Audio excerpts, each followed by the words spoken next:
ভাইয়েরা, আপনার আমার প্রাণ প্রিয় ভাইয়েরা, আমার কলিজার টুকরো ভাইয়েরা, আমাদের মঞ্চের সামনে এখন অসংখ্য জায়গা রয়েছে। আপনাদের রিকোয়েস্ট করবো, বিভিন্ন জায়গায় আপনারা দাঁড়িয়ে আছেন কষ্ট করে, বিনীত অনুরোধ রাখছি আপনারা আমাদের জনসভার সামনে এসে উপস্থিত। এ পর্যায়ে আপনাদের সামনে একটি ইসলামী সঙ্গীত পরিবেশন করছেন সারা বাংলাদেশে আলোড়ন সৃষ্টিকে রোকনুজ্জামান, জনাব অ্যাডভোকেট রোকনুজ্জামান।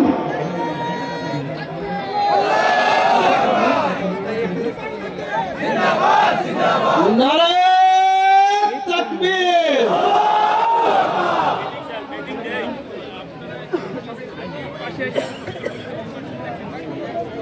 সংগ্রামী তৌহিদি জনতা, আমাদের সামনে উপস্থিত হয়ে আমাদের বরগুনা সদর তালতলী আমতলী উপজেলার সংসদ সদস্য প্রার্থী বাংলাদেশ। চারিদিকে নতুন করে একই আওয়াজ উঠেছে, সোনার দেশে গড়তে হবে, সময় এবার এসেছে।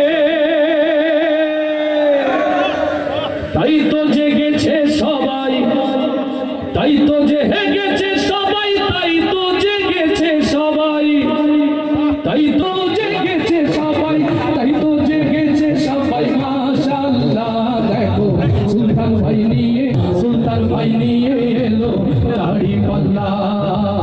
ধন্য বাংলাবাসী, ধন্য বাংলা, দেখো জনতার মার্কা এলো দাড়ি পাল্লা। ধন্য ধন্য মোরা, ধন্য বাংলাবাসী। মাশাআল্লাহ, দেখো সুলতান ভাই নিয়ে এলো দাড়ি পাল্লা। দেখো আসাদুজ্জামান আল মামুন, আমরা এই বন্যাবাসীর পক্ষ থেকে মেহমানদেরকে বিশেষভাবে আমরা শুভেচ্ছা জ্ঞাপন করছি।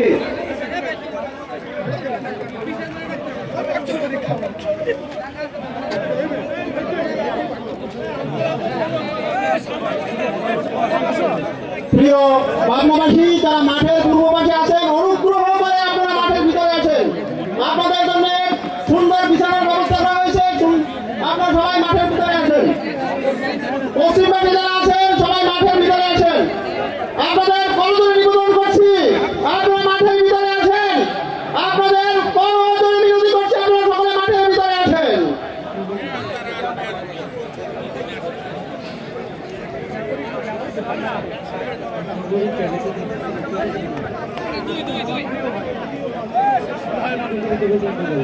ভাই নিয়ে এলো দাড়ি পাল্লা, দেখো ইনসাফের মার্কা হলো দাড়ি পাল্লা।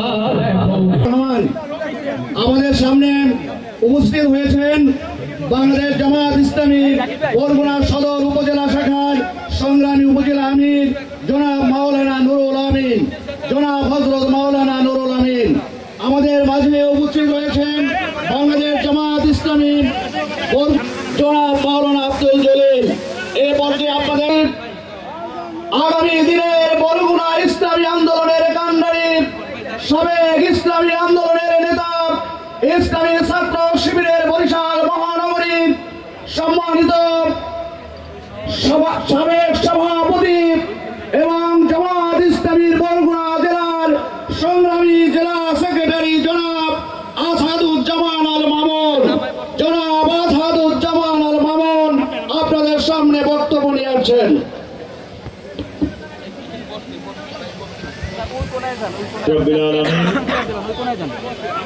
والصلاة والسلام على سيد المرسلين وعلى آله وصحبه।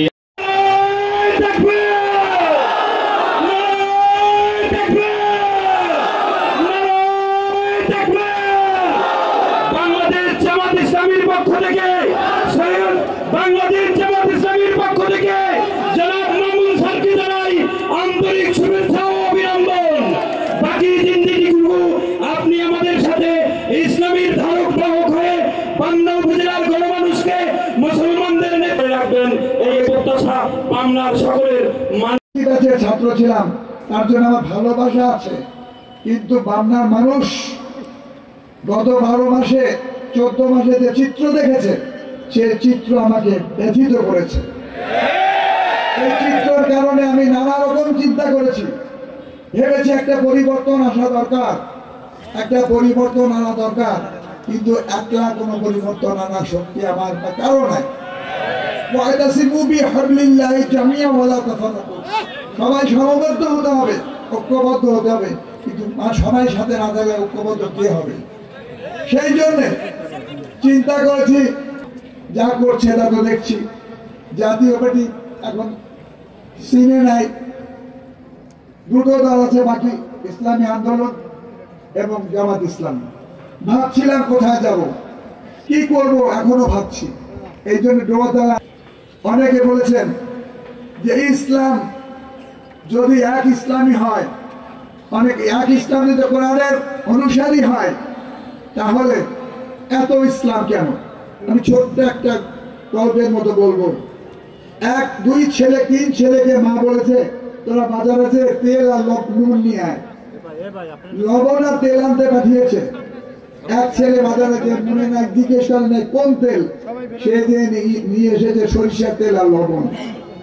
আর এক ছেলে নিয়ে এসেছে সয়াবিন তেল আর লবণ। আর এক ছেলে কিছুই নিয়ে আসে নাই, যে আমার মনে নাই। সরিষার তেলেও রান্না যায়, ভাজি ভর্তাও খাওয়া যায়, মুড়ি মেখেও খাওয়া যায়, অনেক কিছু কাজে লাগানো যায়। সয়াবিন তেলেও রান্না হয়। কিন্তু যে কিছু আনে নাই, তার চেয়ে তো যারা 2 রকমের তেল এনেছে, তারা কি ভালো নয়? যে যেভাবেই হোক তেলের ব্যবহার যদি ঠিক মতো করা যায়, এটা তেলবাজির তেল না, ইমানের তেল। দুর্বলতা থাকতে পারে, আমাদের আচরণে দুর্বলতা থাকতে পারে, শেষ জামানার মানুষ আমরা। তারপরেও লক্ষ্য যদি ঠিক থাকে, তাহলে আমাদের পক্ষে ইসলামী ঝান্ডা উদ্দীন করা সম্ভব ইনশাআল্লাহ। যদি ভাবি একবার এগোই একবার পিছুই, এগুতে পিছুতে গেলে আসলে কিছুই হবে না। মনে রাখতে হবে, এক আল্লাহর উপর আমাদের বিশ্বাস থাকতে হবে। এক আল্লাহর উপর বিশ্বাস যদি না থাকে, তাহলে আমাদের কোনো সফলতা আসবে না। দল করার জন্য দল করা যাবে না, কোনো দল দেশের জন্য করতে হবে, মাটির জন্য করতে হবে। জানো, সবাই মিলেমিশে লক্ষ্য একটাই হয়, মানুষের কল্যাণ, কোনো দুর্নীতি নয়, চাঁদাবাজি নয়। দুর্নীতি চাঁদাবাজির চিন্তা করে দল করলে সে দল করে কোনো ফায়দা এই বাংলাদেশে আর হবে বলে আমার মনে হয় না। আমাকে কালকে থেকে পরশু থেকে অনেক বলা কওয়া হচ্ছে যে আপনি দল ছাড়বেন না।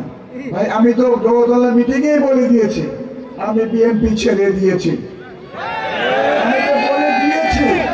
আমি ছেড়ে দেই নাই। আপনারা 11 বছর আমাকে সাময়িক বরখাস্ত করে রেখেছেন, প্রতি মাসে মাসে 11 বছরে 9টা আবেদন করেছি, আপনারা আমাকে গ্রহণ করেন নাই। বরঞ্চ যখন আমি বলে দিলাম যে আমি ছেড়ে দিয়েছি, তখন আমাকে নিয়ে কসলা করতে কথা একটা, সেই কথাটা আমাদের বুঝতে হবে। আমাকে দিয়ে সরকার করানো যায় না, আমি সব করতেও পারি না। আমার মন থেকে যেটা ওঠে, আল্লাহর হুকুমে যেটা হয়, আমি সেটা করার চেষ্টা করি। যদি না করতাম, আমি পাবনায় উপজেলা ভেঙে দেওয়ার পরে 1991 সালের পর 17 বছর উপজেলা ছিলাম না, কিন্তু পাবনা ছাড়ি নাই।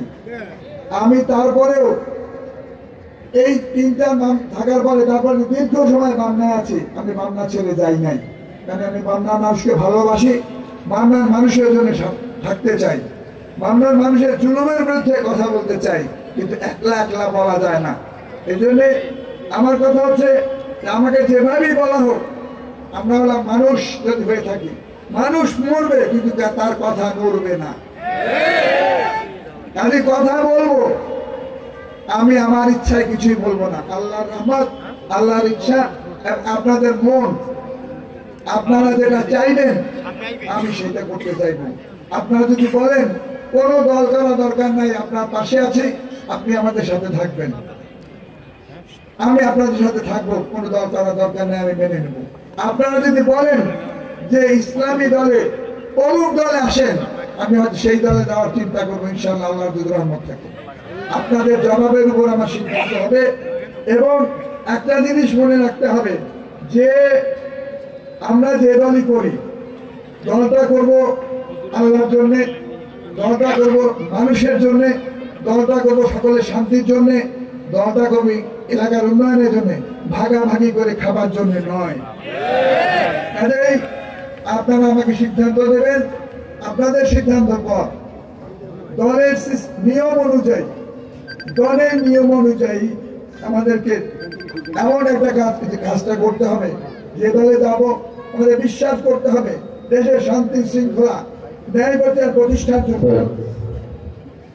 শাসন ক্ষমতা এবং ধার্মিক ক্ষমতা আমাদের লোকের হাতে ক্ষমতা দেওয়ার জন্য যেখানে গেলে ভালো হয় সেখানে দেওয়া উচিত। সুতরাং আপনারা সিদ্ধান্ত দেবেন যে আসলে আমি আদৌ কোনো দলে যাব না, আপনাদের বিনা দলে আপনাদের মাঝে থাকবো না, দলে যে আপনাদের নিয়ে কাজ করবো।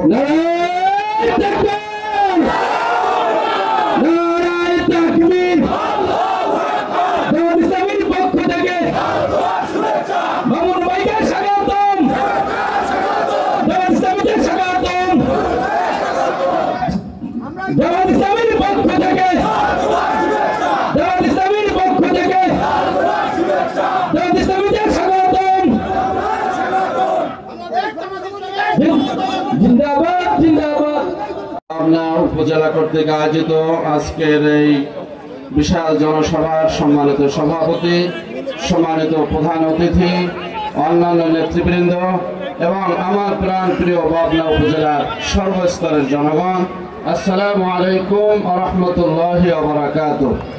মহান আল্লাহ তাবারক তাআলার দরবারে শুকরিয়া আদায় করি যে নির্বাচনের এখনো প্রায় 3-3.5 মাস বাকি, কিন্তু পাথরঘাটা থেকে এসে আজকে পাবনা উপজেলায় দাঁড়িপাল্লার পক্ষে, ন্যায় ইনসাফের পক্ষে যে গণজোয়ার দেখতে পাচ্ছি, ইনশাআল্লাহ আগামী দিনে ডাক্তার সুলতান আহমদকে আগামী দিনে আমরা এই আসলে বিপুল ভোটে একটা ইনসাফের বিপ্লব, আগামী দিনে বাংলাদেশ জামাত ইসলামী দেশের গণমানুষকে সাথে নিয়ে একটা ইনসাফপূর্ণ ন্যায় ইনসাফের বাংলাদেশ গড়ার জন্য চেষ্টা করে যাচ্ছে। সম্মানিত ভাইরা, আমরা জানি যে আগামী দিনের চ্যালেঞ্জ হলো দুর্নীতিমুক্ত বাংলাদেশ গড়ার চ্যালেঞ্জ, আগামী দিনের চ্যালেঞ্জ হলো একটি ইনসাফপূর্ণ মানবিক বাংলাদেশ গড়ার চ্যালেঞ্জ। আসুন আমরা মানবিক বাংলাদেশ গড়ার দৃঢ় প্রত্যয় নিয়ে বাংলাদেশ জামাত ইসলামীর পতাকা তলে ঐক্যবদ্ধ হয়ে আগামী দিনে ডাক্তার সুলতান আহমদকে আমরা জনপ্রতিনিধি হিসাবে, পার্লামেন্ট মেম্বার হিসাবে বেছে নেব, এই আশাবাদ ব্যক্ত করে আমি আমার বক্তব্য শেষ করছি। আসসালামু আলাইকুম ওয়া রাহমাতুল্লাহ।